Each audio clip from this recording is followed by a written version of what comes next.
بسم اللہ الرحمن الرحیم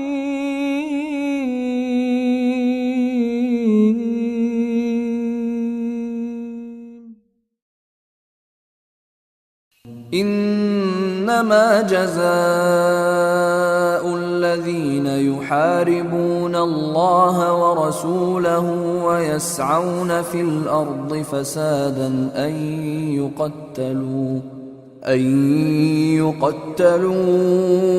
او يصلبوا او تقطع ايديهم وارجلهم من خلاف او ينفوا من الارض ذلك لهم خزي في الدنيا ولهم في الآخرة عذاب عظيم. جزاکم اللہ خیرہ.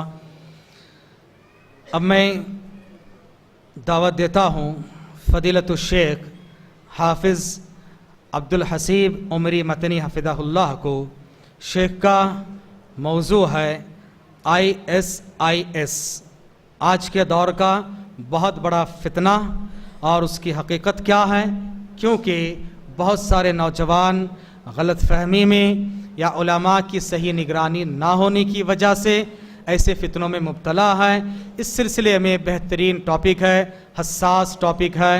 فضیلت الشیخ آپ کے سامنے وضاحت فرمائیں گے. بغور سماعت فرمائیں. جو احباب ادھر ادھر بکھرے ہوئے ہیں ان سے دوبارہ گزارش کی جاتی ہے اوپر تشریف لائیں، بہت ہی حساس اور بہترین موضوع ہے. فلیتفضل مشکورا فضیلت الشیخ حافظ عبدالحسیب عمری متنی حفظہ اللہ. جزاکم اللہ خیرہ. السلام علیکم ورحمۃ اللہ وبرکاتہ.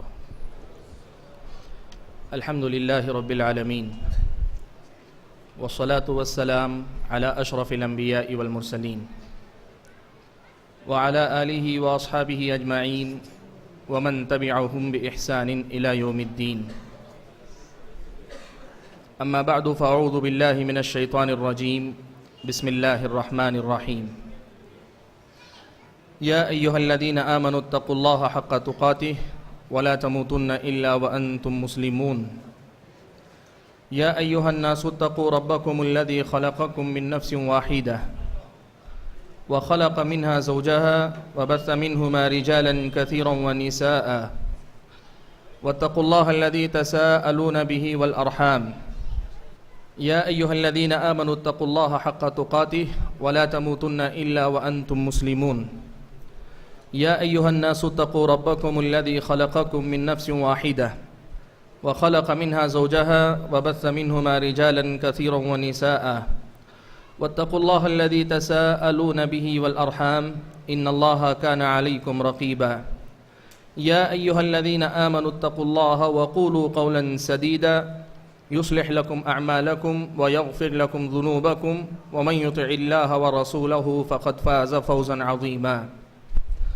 أما بعد فأعوذ بالله من الشيطان الرجيم. بسم الله الرحمن الرحيم. ونبلوكم بالشر والخير فتنة وإلینا ترجعون.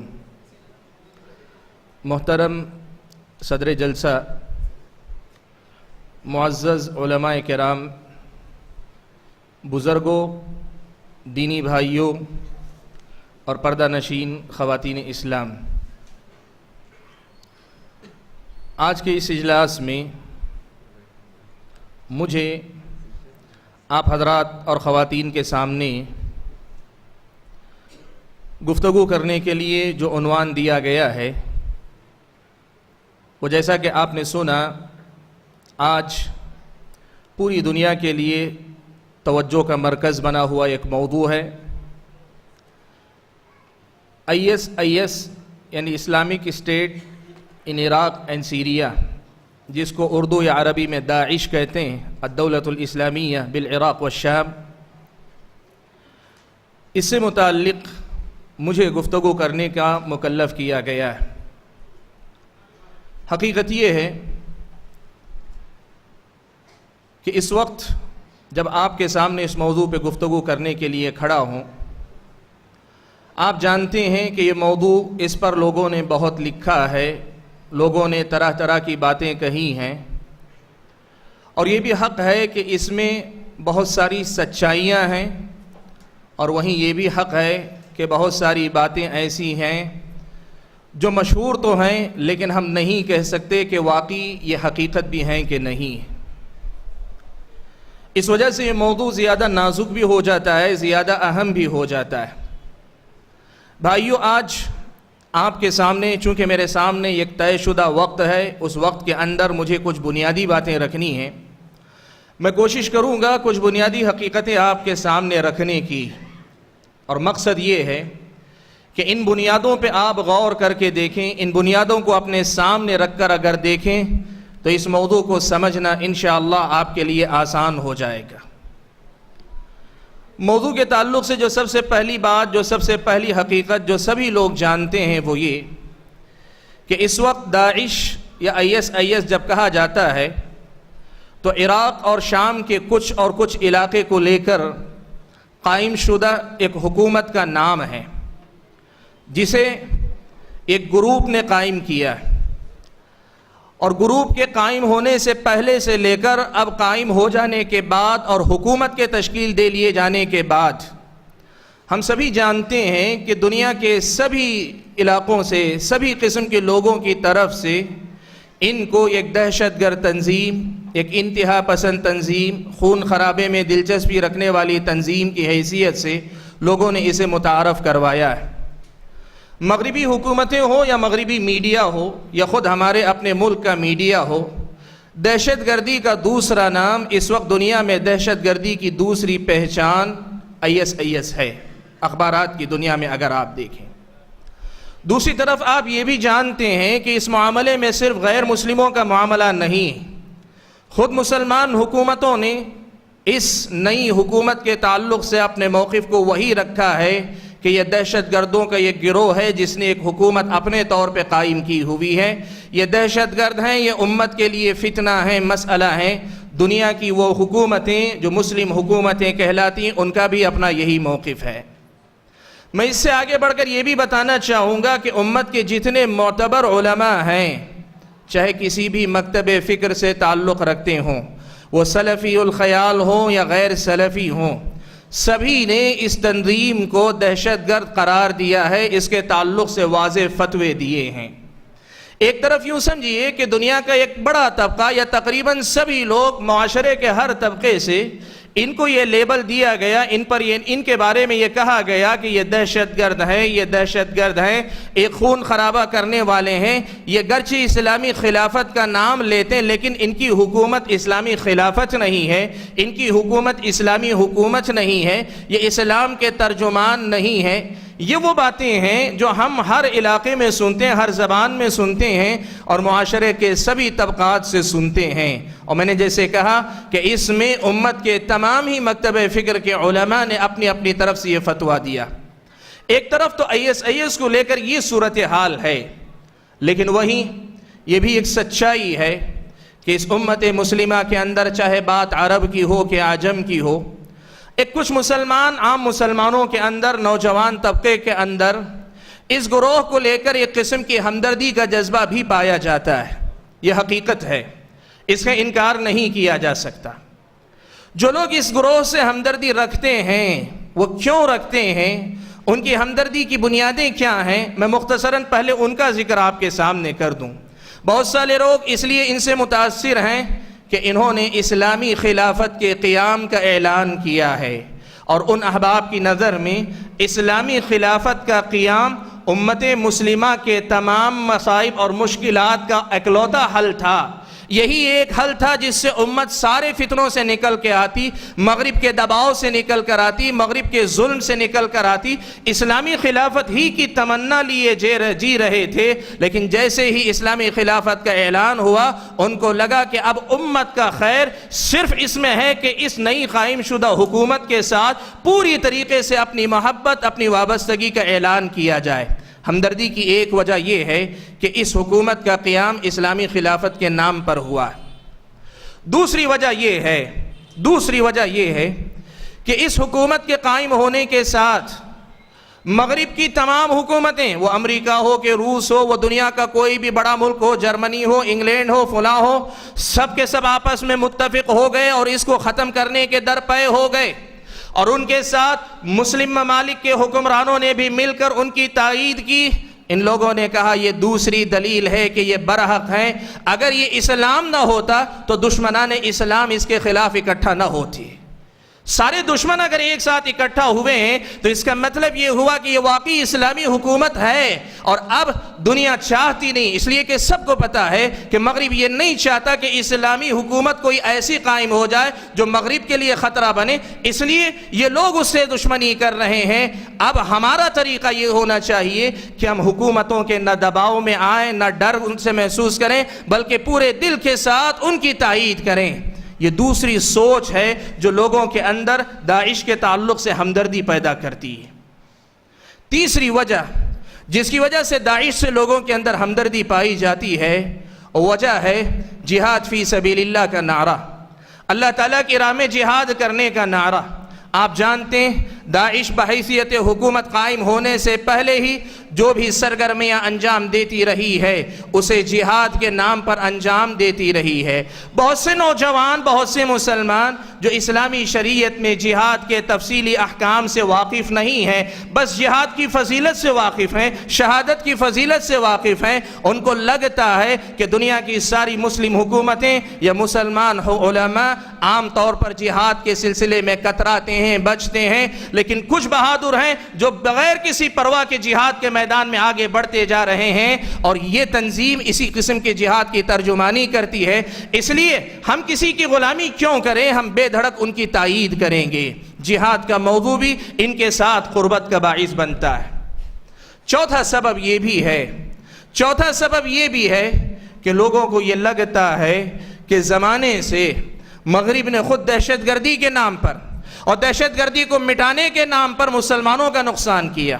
آپ بتائیں، عراق میں دہشت گردی کے خاتمے کے نام پر امریکہ نے حملہ کیا، بتاؤ دہشت گردوں کو مٹایا یا پھر عراق کا خاتمہ کر کے چھوڑا؟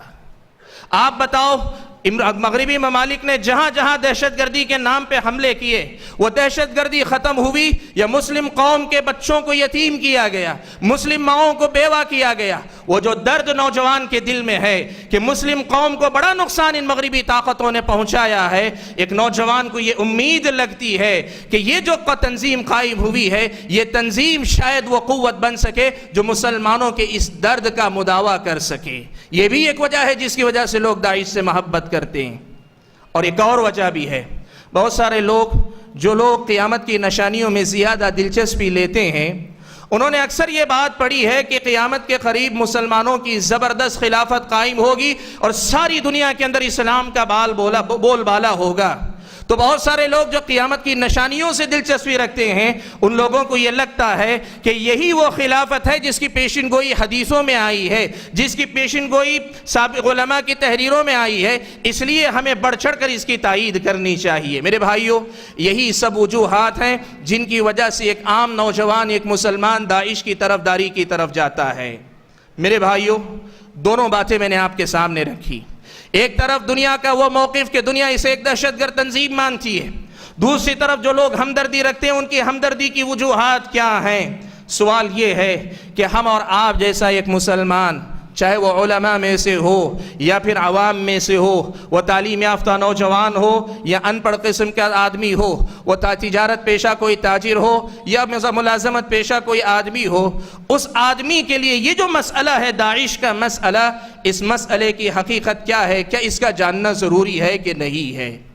میرے بھائیوں، مجھے یہ بات کہنے دو کہ آج لاکھ آپ کوشش کریں کہ لوگ اس مسئلے سے دور رہیں، اس لیے کہ یہ معاملہ عراق اور شام کا ہے، ہم ہندوستان میں رہتے ہیں، لیکن آپ اپنے آپ کو اس موضوع سے الگ نہیں رکھ سکتے۔ میڈیا نے دنیا کو گھر آنگن کا ماحول بنا دیا ہے، دنیا کو ایک گھر کی شکل دے دی ہے۔ اس کا نتیجہ یہ ہے کہ آج ہر نوجوان اپنے موبائل کے ذریعے وہ ساری خبریں دیکھ سکتا ہے جو خبریں دنیا پھیلا رہی ہے۔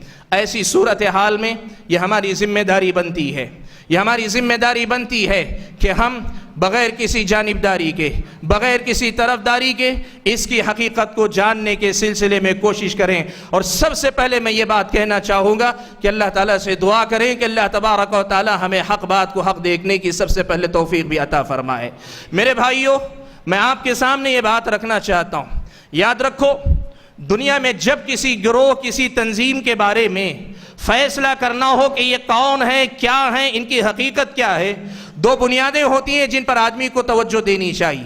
وہ کوئی بھی ہو، کوئی بھی گروہ ہو، کسی بھی دور کا ہو، گزرا ہوا ہو، موجودہ دور کا ہو، کہیں کا بھی رہنے والا ہو، دو بنیادی نقطوں پہ آدمی کو ہمیشہ ترکیز کرنی چاہیے۔ سب سے پہلا نقطہ، اس گروہ، اس تنظیم کے افکار اور نظریات کیا ہیں، اس گروہ اور تنظیم کے رہنماؤں کے افکار اور خیالات کیا ہیں، ان کی تحریروں میں کیا بات آتی ہے، ان کی گفتگو میں کیا بات آتی ہے، ان کے جو بیانات آتے ہیں ان میں کیا باتیں آتی ہیں، یہ کس فکر کی ترجمانی کرتی ہیں، اس لیے کہ فکر ہی بتائے گی کہ وہ صحیح عقیدے والے ہیں یا غلط عقیدے والے، صحیح نظریہ رکھنے والے ہیں کہ غلط نظریہ رکھنے والے۔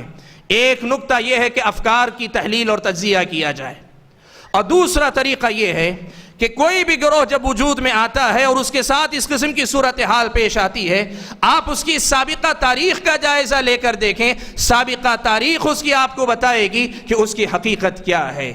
آج آپ کے سامنے یہ دو اصول میں نے دے دیے ہیں، میرے پاس اتنا وقت نہیں کہ میں ان دونوں اصولوں کی پوری گہرائی اور باریکی کے ساتھ تفصیل سے آپ کے سامنے جائزہ پیش کر سکوں، لیکن میرے بھائیوں ان دونوں اصولوں کا میں سرسری طور پر ہی جائزہ لوں گا، جس کی روشنی میں آپ کو پتہ چلے گا کہ داعش کے تعلق سے فیصلہ کرنے سے پہلے ہمیں کن حقیقتوں کا جاننا ضروری ہے۔ میرے بھائیوں، میں جو بات اب سنا رہا ہوں یہ تحقیق کے بعد کا نتیجہ ہے، لیکن میں پہلے آپ کو سنا رہا ہوں، کوئی یہ نہ سمجھے کہ پہلے سے طے شدہ اصولوں کی روشنی میں یہ بات کی جا رہی ہے، نہیں، اس تحقیق کے بعد جس نتیجے پہ پہنچے اس نتیجے کو میں آپ کے سامنے رکھ رہا ہوں۔ میرے بھائیوں، پیارے نبی صلی اللہ علیہ وسلم نے اپنے زمانے میں، خوارج ایک فرقہ ہے، اس فرقے سے متعلق اللہ کے نبی صلی اللہ علیہ وسلم نے پیشین گوئیاں فرمائی ہیں۔ اللہ کے نبی صلی اللہ علیہ وسلم کی احادیث کتب حدیث کے اندر موجود ہیں اور بکثرت موجود ہیں۔ میں یہ دعوت آپ سبھی بھائیوں اور بہنوں کو دینا چاہوں گا کہ آپ داعش کو بعد میں پڑھیں، سب سے پہلے پیارے نبی صلی اللہ علیہ وسلم کی اس پیشین گوئی سے متعلق جو احادیث ہیں، خوارج کے فرقے سے متعلق جو احادیث اللہ کے نبی صلی اللہ علیہ وسلم کی ہیں، آپ ان کو بحیثیت حدیث ہی پڑھ کر پہلے سمجھ لیں، آپ پہلے احادیث کو سمجھ لیں۔ جس دن آپ نے خوارج کے فرقے کو سمجھ لیا، اللہ کے نبی صلی اللہ علیہ وسلم کی احادیث جو ان کے متعلق آئی ہیں، پھر اس کے بعد آپ کو داعش کو سمجھنا بہت آسان ہو جائے گا۔ میں یہ بات آپ کے سامنے بتانا چاہتا ہوں کہ حقیقت یہ ہے کہ آدمی اگر داعش کے افکار اور نظریات پہ بات کرے، اگر ان کے رہنما جو ان کے لیڈر یا ترجمان گفتگو کرتے ہیں، ان اصولوں کی روشنی میں اگر آپ جائزہ لے کر دیکھیں، آپ کو پتہ چلے گا کہ خوارج کے افکار سے بالکل ہو بہو ملتے جلتے افکار، اور بعض مسائل میں خوارج کے بعض متوسط طبقوں سے بھی آگے نکل کر آج داعش کی فکر ہمارے سامنے، خوارج کے جو افکار تھے انہی فکر کی ترجمانی کرتی ہے داعش۔ آئی ایس کے تعلق سے میرے بھائیوں سمجھا کرو، مجھے یہ بات بھی کہنے دو، مجھے یہ بھی کہنا تھا کہ بہت سارے نوجوان ہمدردی رکھتے ہیں، ان کے اندر یہ سوچ بھی پائی جاتی ہے کہ امت کے سب طبقے کے علماء نے اس کے خلاف فتوے دیے ہیں۔ وہ یہ کہتے ہیں اگر فتوے دینے والے علماء مسلم حکومتوں میں رہتے ہیں، کہتے ہیں وہ حکومت کے علماء ہیں، اور اگر وہ فتویٰ دینے والے علماء مسلم حکومتوں سے باہر کسی اور علاقے میں رہتے ہیں، کہتے ہیں یہ علماء ڈرتے ہیں۔ حکومت مسلم کی اگر ہو تو وہ حکومت کے علماء ہو گئے، اور اگر وہ باہر کے کہیں علماء بولتے ہوں تو پھر وہ ڈرنے والے علماء ہو گئے۔ میرے بھائیوں، اس قسم کے اپنے جھوٹی تسلیوں میں جینے کے بجائے حقائق کو دیکھو۔ میں سب سے پہلی بنیاد آپ کے سامنے بتاتا ہوں کہ کون سی وہ بنیاد ہے جو خوارج کے اندر تھی، داعش کے اندر پائی جاتی ہے۔ سب سے پہلی بنیاد ہے تکفیر۔ تکفیر کا مطلب کیا ہے؟ کسی ایسی بات کو بنیاد بنا کر جو شریعت کی نظر میں گناہ بھی نہیں ہے، یا شریعت کی نظر میں گناہ ہے لیکن وہ کفر کے درجے کا کام نہیں۔ سمجھیں اس مسئلے کو، جو بات کفر، جو غلطی نہیں ہے شریعت کی نظر میں، یہ شریعت کی نظر میں غلطی ہے لیکن وہ کفر کے درجے کی غلطی نہیں ہے، ایسی کسی بات کو لے کر لوگوں کو کافر قرار دینا یہ خوارج کا طریقہ تھا۔ یہ خوارج کا طریقہ تھا. آپ پڑھ کر دیکھیں, خوارج کی سب سے بڑی پہچان تکفیر کا مسئلہ ہے, تکفیر کا عقیدہ ہے. آج آپ کے سامنے یہ بات میں پوری ذمہ داری کے ساتھ کہہ رہا ہوں, یہ اخبار کی رپورٹوں کی بنیاد پر نہیں, ان رہنماؤں کے ان کے اپنے ویڈیو, ان کے اپنے آڈیو جو مختلف اوقات میں ریلیز ہوتے ہیں, ان پر گہری نظر رکھنے کے بعد پوری ذمہ داری کے ساتھ یہ بات کہہ رہا ہوں آپ کے سامنے کہ ان رہنماؤں کی تقریروں اور تحریروں کے اندر تکفیر واضح طور پر آپ کو ملے گی. میں آپ کو بتاؤں, اس کی ابتدا ہوئی تھی اسامہ بن لادن سے. اسامہ بن لادن کی آج بھی یوٹیوب پر تقریریں موجود ہیں, جن کو عربی جاننا آتا ہے, جو عربی جانتے ہیں وہ سن کر دیکھیں. جب بھی اسامہ بن لادن نے کوئی ویڈیو ریلیز کیا جس میں مغربی حکومتوں کو دھمکی دی, تو کفار کے ساتھ مرتدین کا لفظ ضرور استعمال کیا. اکثر و بیشتر آپ دیکھتے جائیں, اکثر و بیشتر جس میں مغربی حکومتوں کو کفار کے لفظ کے ساتھ یاد کیا ہے, ساتھ میں مرتدین کا لفظ ضرور استعمال کرتا. اس سے مراد کون ہے؟ ان کی نظر میں وہ ساری مسلم حکومتیں جن کے کفار کے ساتھ رابطے ہیں وہ مرتد ہیں. یہ تکفیر کا عقیدہ ہے جو اسامہ بن لادن کی سے پہلے بھی تھا, اسامہ بن لادن کے ذریعے تشہیر پایا, اور اسی کی بنیاد پر آج ابو بکر بغدادی کی اگر آپ بات کرنا چاہیں, وہ اسامہ بن لادن ہی کو اپنی بنیاد مانتا ہے اور اسی کی بنیاد پہ تشہیر کرتا ہے. آپ دیکھ لینا, تکفیر ان کی گفتگو, ان کی تحریروں کے اندر آپ کو بار بار ملے گی. دو واقعات آپ کے سامنے سناتا ہوں, آپ کو سمجھنے میں مدد ملے گی کہ تکفیر کیسے. ان لوگوں کا ماننا یہ ہے کہ یہ کافر, امریکہ وغیرہ یہ کافر ہیں, یہ کافر ہیں. اب جو امریکہ سے دوستی رکھے وہ بھی کافر ہے. مثال کے طور پر سعودی عرب کی میں بات کرتا ہوں. سعودی عرب امریکہ سے دوستی رکھتا ہے اس لیے وہ کافر ہے, اس کے حکمران کافر ہیں, اور جو فوج سعودی عرب کی ہے وہ فوج بھی کافر ہے. چونکہ یہ کفر کی حکومت کی فوج ہے اس لیے وہ بھی کافر ہے. اس کا نتیجہ کیا ہوا پتہ ہے؟ ایک واقعہ آپ کو بتاتا ہوں, آپ شاید ڈھونڈیں تو یوٹیوب پہ آپ کو مل بھی جائے. پچھلی عید کے موقع پر سعودی عرب میں حائل کے علاقے میں ایک واقعہ پیش آیا. ایک 17-18 سال کے نوجوان نے اپنے چچازاد بھائی کو لیا اور لے کر, جو اس کا اپنا چچازاد بھائی ہے, بچپن کا دوست ہے, اور اس کا اپنا بہنوئی بھی ہے, اس کا اپنا بہنوئی بھی ہے, عید کے بعد تفریح کے نام پر اسے صحرا میں لے گیا اور کھیل کود کے بہانے اسے پہلے تو باندھ دیا, اور باندھ لینے کے بعد اس نے باقاعدہ اپنے دوست کے ہاتھ میں ویڈیو دیا, ویڈیو کرو, تم ریکارڈ کرو, اور اس کے بعد کھڑے ہو کر اعلان کیا, کہا سب سے پہلے تو میں خلیفہ ابو بکر بغدادی کی بیعت کا اقرار کرتا ہوں, اور اس کے بعد دوسرے نمبر پر میں اس بات کا اعلان کرتا ہوں کہ یہ جو میرا اپنا چچازاد بھائی ہے اس نے فوج میں بھرتی اپنی کروا لی, فوج میں اس نے داخلہ لے لیا ہے, اس لیے اب یہ مرتد ہے, اس لیے اللہ تبارک و تعالیٰ کے فیصلے کو میں نافذ کرتا ہوں, اور اس نے اسے گولیوں سے بھون کر ختم کر دیا. یہ تکفیر کا عقیدہ ہے, یہ تکفیر کا عقیدہ ہے. اور میں آپ کو بتاؤں, خوارج میں ایک فرقہ, خوارج کے کئی فرقے ہوئے, ان میں سے ایک فرقہ ہوا ہے ازارقہ, نافع ابن الازرق کے متبعین ازارقہ. ان کا ماننا یہ تھا کہ جو ہمارے گروہ میں ہے وہ مسلمان ہے, جو ہم میں سے نہیں وہ کافر ہے. آپ کو یہ بتاؤں, داعش کے افراد کے اندر یہ سوچ ہے کہ جو ہم میں سے ہے وہ مسلمان ہے, جو ہم میں سے نہیں وہ مرتد ہے. اس کا مظاہرہ کہاں ہوا؟ اسی مہینے جنوری کی 7 تاریخ کو ایک واقعہ ملک شام کے اندر رقہ شہر کے اندر پیش آیا. واقعہ کیا ہوا؟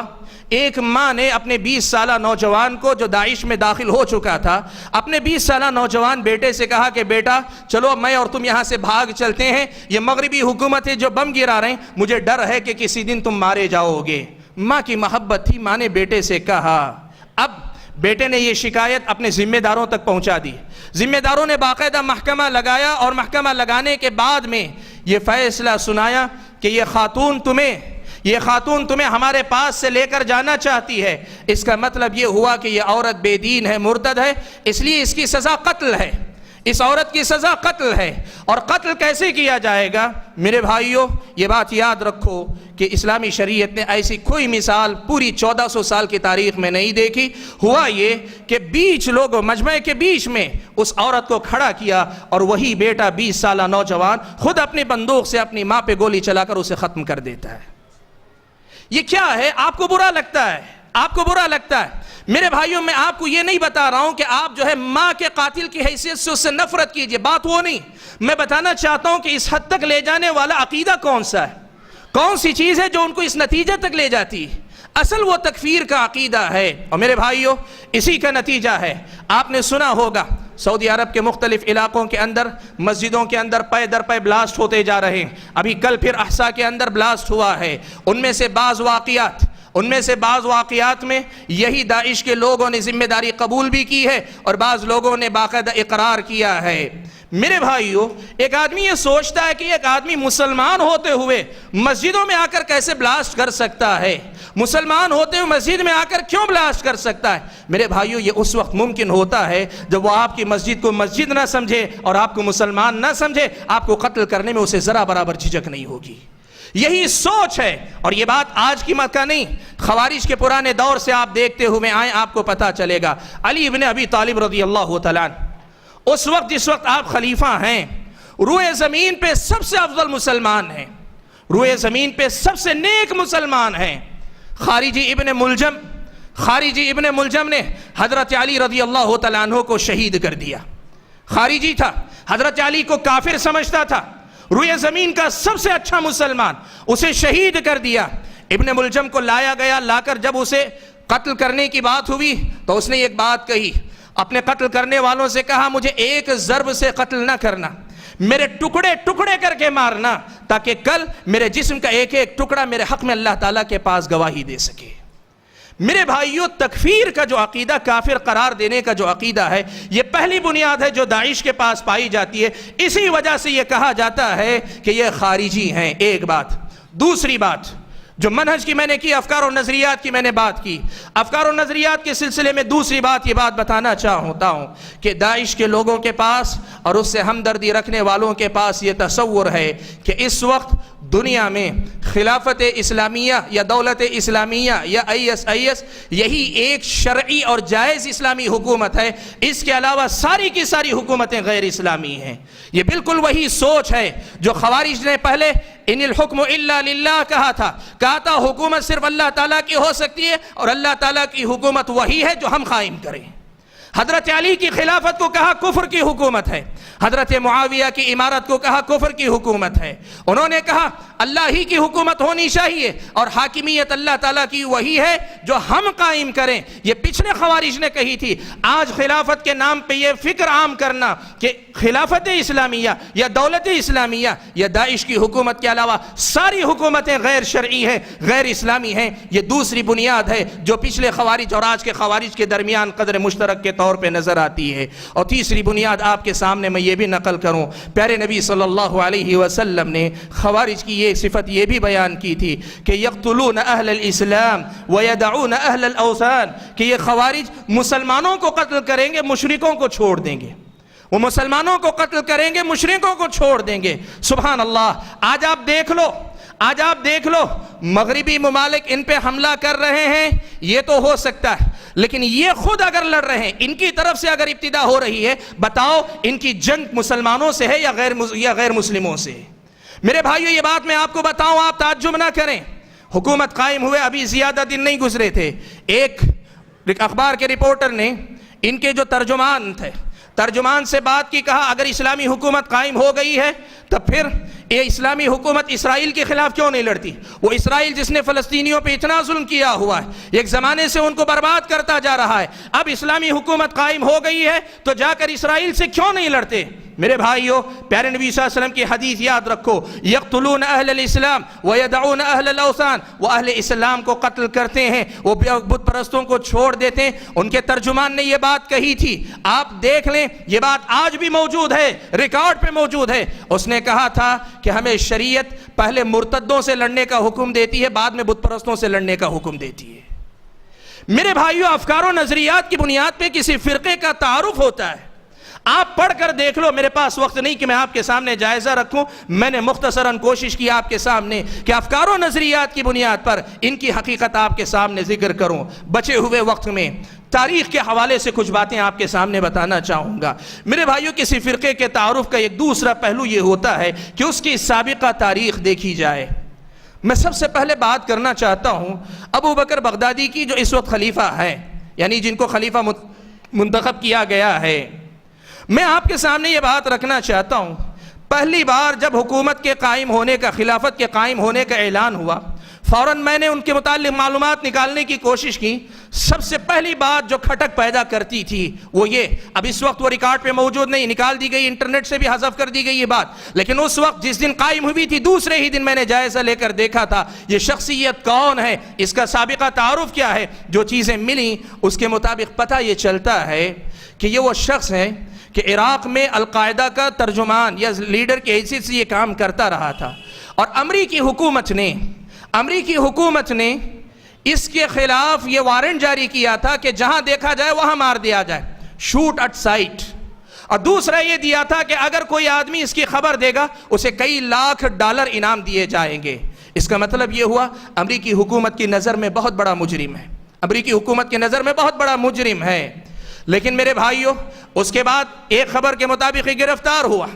گرفتار ہونے کے بعد ابو غریب جو عراق کے اندر ایک جیل ہے، اس جیل کے اندر تقریباً 2.5 سال تک قید رہنے کے بعد اخبار یہ بتاتا ہے، رپورٹیں یہ بتاتی ہیں کہ حکومت نے اس کو بری کر دیا اور یہ کہہ کر بری کیا کہ اس کے خلاف کوئی جرم ثابت نہیں ہوتا ہے. آپ سمجھیے کہ پہلے تو ایک طرف وہ کہ شوٹ ایٹ سائٹ کا آرڈر ہے، وہ کن بنیادوں پہ؟ بغیر بنیادوں کے تو نہیں دیا ہوگا. اور جب 2.5 سال تک قید میں رکھنے کے بعد ابو غریب جیل سے اسے چھوڑا جاتا ہے، یہ کہہ کر چھوڑا جاتا ہے کہ اس کے خلاف کوئی جرم ثابت نہیں ہوا، کیا دل کے اندر یہ کھٹک نہیں پیدا ہوتی کہ دال میں کچھ کالا ہوگا؟ میرے بھائیوں ایک طرف تو یہ بات. دوسری بات جو آپ کو بتانا چاہوں گا، عراق اور شام کے اندر اس حکومت کے اعلان سے پہلے عراق کے علاقے میں داعش جس کو کہتے ہیں یہ ایک باقاعدہ جہادی تنظیم کی حیثیت سے کام کرتی تھی اور عام قسم کے خودکش بمباری جسے ہم شریعت کی نظر میں ناجائز اور حرام کہتے ہیں، اسلامی شریعت کی نظر میں جو ناجائز ہے یہ اس کی پہچان تھی، یہ کارروائیاں کرتی تھی. اور اتنا ہی نہیں میرے بھائیوں، بات کوئی یہ نہ کہے یہ صرف اخبار کی خبریں ہیں، میں پوری ذمہ داری کے ساتھ یہ بات کہہ رہا ہوں کہ اللہ کا فضل و کرم ہے، مدینہ یونیورسٹی میں پڑھنے کی وجہ سے عرب دنیا کے مختلف ملکوں سے ہمارے دوست احباب ہیں، ان سے ہمارے ذاتی تعلقات برقرار ہیں آج بھی، ان کے ذریعے بھی خبریں ہمیں ملتی رہتی ہیں. یہ اخبارات کی خبروں کا صرف خلاصہ نہیں، ان لوگوں نے یہ بات بتائی، یہ خبریں دی ہیں کہ جب تک داعش ملک شام میں لڑتی رہی، ملک شام میں بشار الاسد کی تائید کرتی رہی، بشار الاسد کو فائدہ پہنچانے کے لیے لڑتی رہی،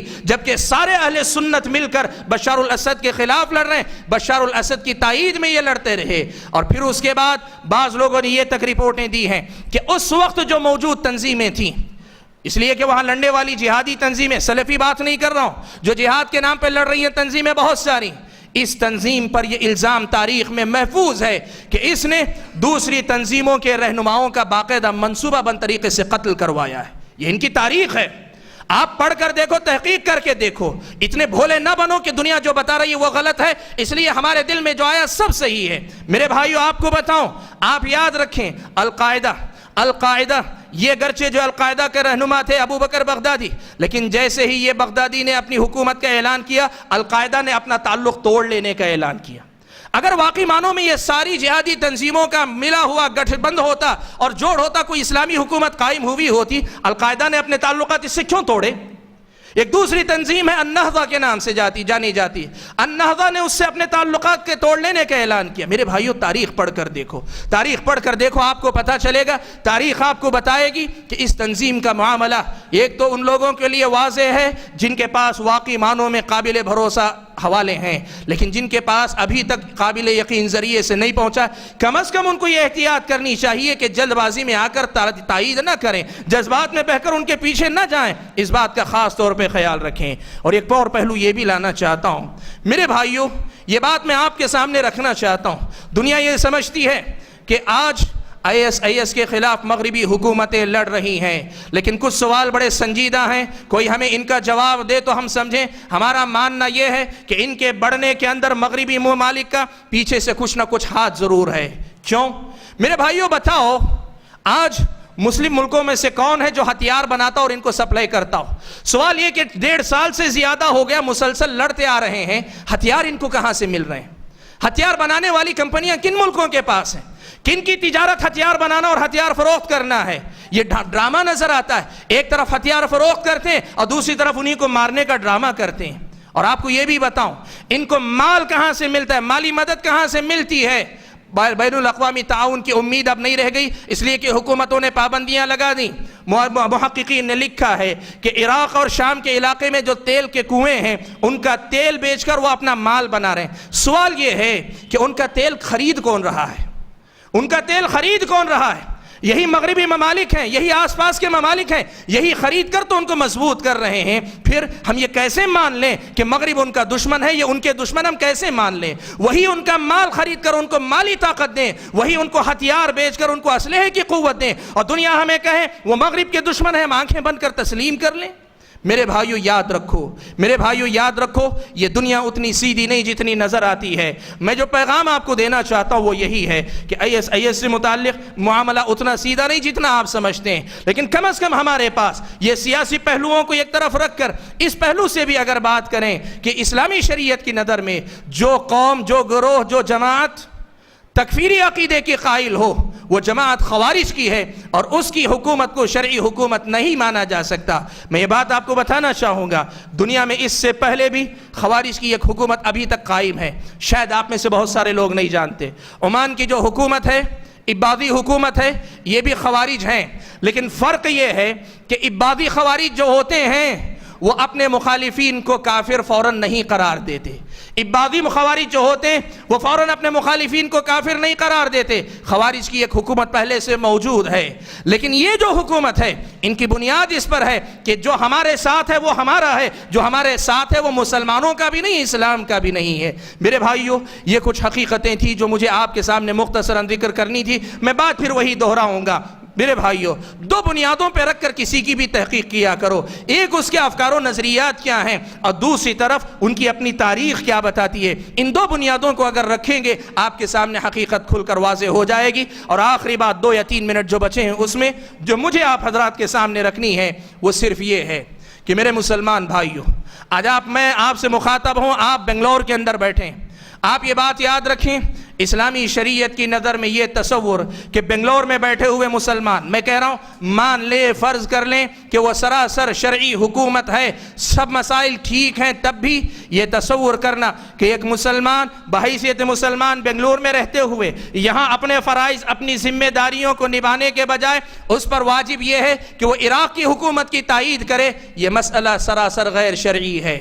سمجھے میری بات؟ پھر سے کہہ رہا ہوں، آپ یہاں رہتے ہیں، اس ملک میں رہتے ہوئے اللہ تعالیٰ نے آپ پر جو فرائض عائد کیے ہیں، دعوت اللہ کی ذمہ داری، اسلام کی تبلیغ اور نشر و اشاعت کی ذمہ داری، اس ملک میں رہتے ہوئے اسلام کے پیغام کو عام کرنے کی ذمہ داری، یا اس انسانیت کو جہنم سے بچانے کی ذمہ داری، اتنی بڑی ذمہ داری یہاں اللہ تعالیٰ نے رکھی ہے۔ اس ذمہ داری کو چھوڑ کر آپ یہاں سے جا کر وہاں کی حکومتوں کی تائید کرنے کی بات کریں۔ اسلامی شریعت کی نظر میں پہلا فرض آپ کا یہاں کا ہے، اس کے بعد پھر آپ کا وہاں کا ہے۔ مان لیں اس وقت جب یہ حکومت ایک ہی ہے، کوئی آدمی یہ نہ کہے کہ مسلمان ایک ہی جسم ہے، وہ ساری دنیا میں رہے ایک ہی جسم ہے۔ میرے بھائیو، اسلامی شریعت کے تفصیلی احکام پڑھ کر دیکھو، سورہ انفال کی آخری آیتیں جہاد کے تفصیلی احکام اس میں آئے ہیں، اس میں خود یہ مسئلہ واضح ہے کہ مسلمان اگر کسی علاقے میں رہتے ہیں اور دوسری قوم کی مدد کرنا چاہتے ہیں، اپنے مومن بھائیوں کی مدد کرنا چاہتے ہیں، تو اس سے پہلے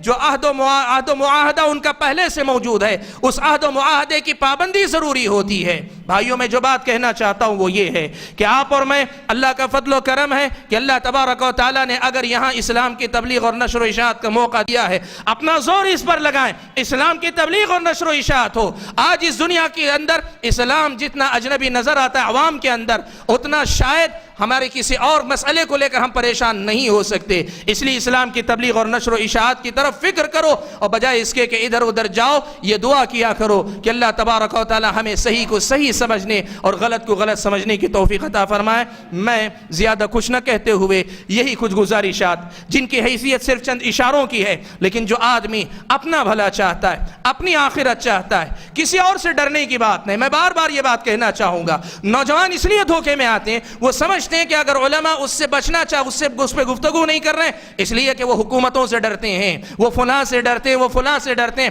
میرے بھائیوں، آپ سب سے پہلے شریعت کا علم تو حاصل کرو، شریعت اسلامیہ کو سمجھ کر اس کی روشنی میں جاننے کی کوشش کرو، بعد میں پھر ساری باتیں آپ کی سمجھ میں آئیں گی۔ میں زیادہ کچھ نہ کہتے ہوئے اللہ تعالیٰ سے دعا کرتا ہوں کہ اللہ تبارک و تعالیٰ مجھے آپ سبھی حضرات اور خواتین کو جو باتیں کہی سنی گئی ہیں ان کو سمجھ کر اپنے آپ کو فتنوں سے بچانے کی توفیق عطا فرمائے. اللہ تبارک و تعالیٰ امت کی حفاظت فرمائے, ہر طرح کے فتنوں سے اللہ تعالیٰ محفوظ رکھے, اور جو لوگ بلا وجہ اس قسم کے معاملات میں اگر بے گناہ ہو کر پھنس رہے ہیں اللہ تبارک و تعالیٰ آسانی کے ساتھ ان کی نجات کا راستہ بنائے.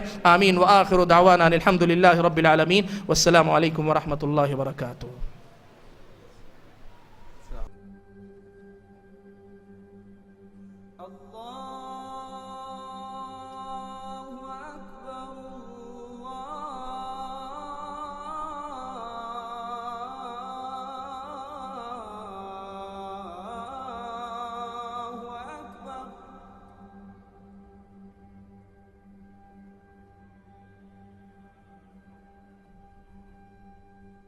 أشهد أن لا